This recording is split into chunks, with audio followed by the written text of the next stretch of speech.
Starting with your values is a great place to start. Estee, what's the next question for Kristi? So Kristi, how can those who participated in this challenge or those who will soon start our challenge continue to incorporate self-care and make it a habit? So I'm going to be honest, staying motivated can be tough, right? I mean, there are just days when you're not feeling it.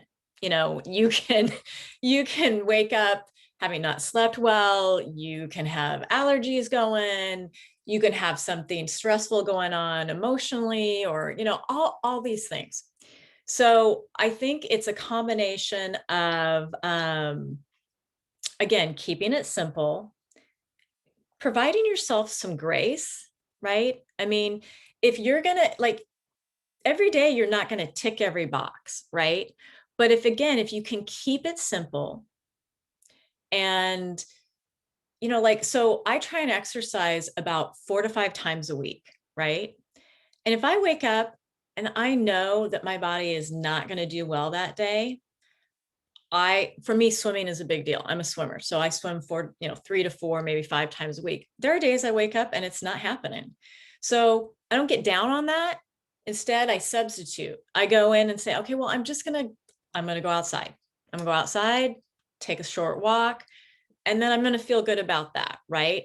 So I think it's, again, giving yourself some grace, being intentional and keeping it simple, writing it down. So at the end of the day, if you go back and you're like, oh, well, I didn't get my workout in, but I did go and take a good walk, or at least I went outside and, did some deep breathing for a while. I mean, count those things, right? I mean, I'm using exercise as an example. Or let's say you were going to, I know part of the 24-day self-care challenge was on the financial end as well. So maybe you were trying to save a little bit at the end of the week. And let's say that didn't work out this week, right?